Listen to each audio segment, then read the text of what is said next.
আমাদের দেশটা কত সুন্দর, তাই না? সবুজ শ্যামলে ভরা শস্য ক্ষেত, চারিদিকে যত দূর চোখ যায় শুধু সবুজ আর সবুজ। কি তার অপরূপ শোভা!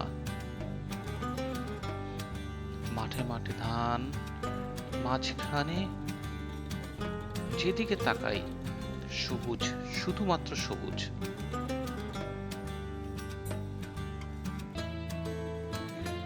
কত কথা, কত কিছু, শুধু কথা না বলার অভিমানে কত সম্পর্ক নীরবে হারিয়ে যায়। মনের ভেতরে জমে থাকা হাজার কথারা অশ্রু হয়ে একদিন ঝরে যায়। শুধু কথা বলা হয়নি বলে কত মানুষ দূরে সরে গেছে চুপি চুপি। একটু খোঁজো, একটু সময়, একটু ভালোবাসা হয়তো বাঁচিয়ে দিতে পারে সম্পর্কগুলো সবই।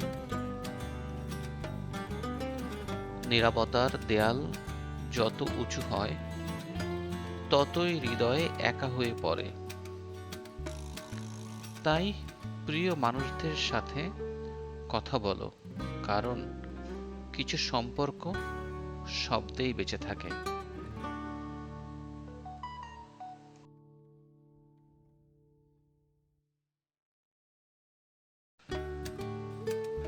দূরের ওই গ্রামগুলোতে আর কতজনই বা মানুষ থাকে। এখন তো অনেকেই শহরে চলে যায় কাজের সন্ধানে।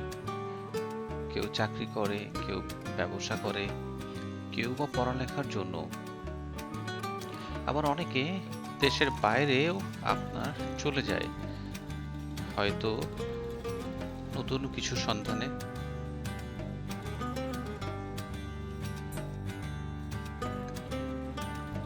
একটা গল্প মনে পড়ছিল, কোথায় যেন পড়েছি, ঠিক খেয়াল নেই। রাত তখন অনেকটা গভীর, হালকা বৃষ্টি পড়ছে বাইরে। রিয়াদ ফোনটা হাতে নিয়ে অনেকক্ষণ ধরে একাই নামটার দিকে তাকিয়েছিল। 2 বছর হয়ে গেছে, তাদের কথা হয় না, ঝগড়াও না, বিচ্ছেদও না, শুধু কথা বলা বন্ধ হয়ে গিয়েছিল। প্রথমে দুজনেই ভেবেছিল আজ না হয় কাল বা কালকে হবে। তারপর সেই কাল আর আসেনি।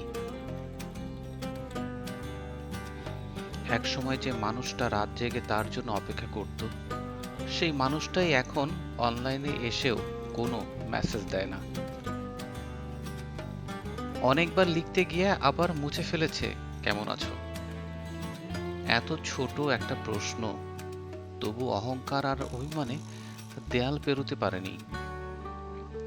সেদিন হঠাৎ পুরনো গ্যালারি দেখতে গিয়ে একটা ভিডিও খুঁজে পেল। সে হাসছিল আর বলছিল, একদিন যদি কথা বন্ধ হয়ে যায় তুমি কিন্তু আমাকে খুঁজে নেবে। ভিডিওটা দেখে চোখ জলে ভিজে গেল। সে বুঝল মানুষ দূরে চলে যায় না, সব সময় কখনো কখনো শুধু না বলা কথাগুলোই দূরত্ব তৈরি করে। অনেক সাহস নিয়ে সে অবশেষে একটা মেসেজ পাঠালো, কেমন আছো। অনেকক্ষণ পর রিপ্লাই এলো, এতদিন পরে মনে পড়লো। ঠোঁটে ছোট্ট হাসি ফুটলো, চোখে জল নিয়ে সে লিখল, কিছু সম্পর্ক শেষ হয় না, শুধু কথা বলা বন্ধ হয়ে যায়।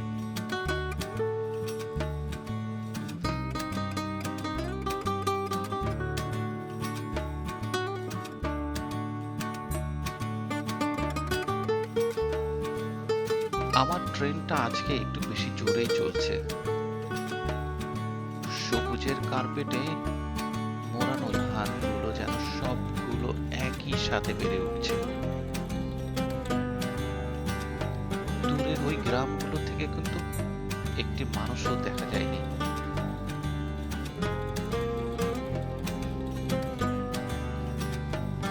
গ্রামের ভেতরটা একরকম হয় আর বাইরেটা হয় অন্যরকম। ভেতরে না গেলে বোঝার উপায়ই নেই যে এখানে পাখির কিচিরমিচির, মানুষের কোলাহল, মানুষের কাজের ধরনগুলো জানতে চাইলে, বুঝতে চাইলে মিশতে হয়, দেখতে হয় কাছে যেয়ে।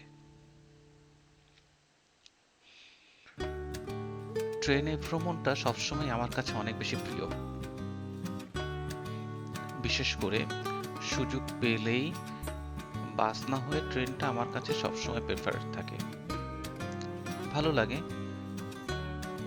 এবং আমাদের ট্রেনগুলো যখন চলে তখন পাশে দাঁড়িয়ে জানালার পাশে যখন চলন বিলে প্রচুর পানি হয়, মাঝপথ দিয়ে ট্রেনটা চলে, তখন খুব অপরূপ একটা দৃশ্য।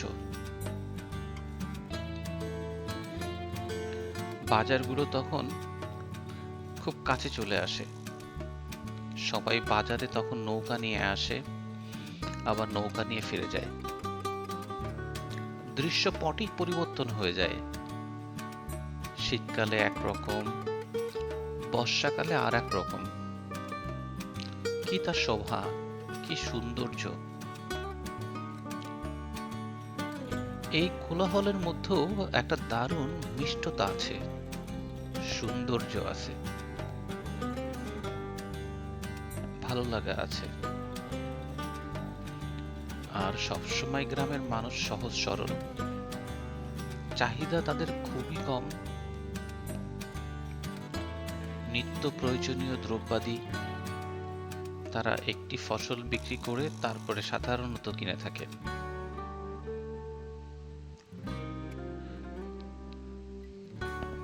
নদীর মাছগুলো জেলেরা যা সারাদিন ধরতে পেরেছে সেটাই হাটে বিক্রি করতে আসে। যার মাছ দরকার হচ্ছে সে মাছ কিনে নেয়, যার টাকা দরকার সে বিক্রি করে টাকা নেয়, অথবা বিক্রি করা টাকা দিয়ে সে অন্য কিছু বাড়ির জন্য কিনে নিয়ে যায়। এটা প্রতিদিনের বিষয়, এভাবেই চলে জীবন। আবার পানি বেড়ে গেলে তখন আর এক ধরনের সমস্যাও বলতে পারেন তৈরি হয়। পরিবেশ পরিস্থিতির সাথে খাপ খাইয়ে চলতে হয় সব সময়। তারপরেও গ্রাম ভালো, বুক ভরে শ্বাস নেওয়া যায়। সবুজ ধানের দিকে চেয়ে থাকলেও মনে হয় খুব ভালো। ছোট ছোট আঁকা বাঁকা রাস্তাগুলো দিয়ে চলার যে একটা মজা আছে, আনন্দ আছে, সেটা আপনি গ্রামে না গেলে কখনোই বুঝতে পারবেন না।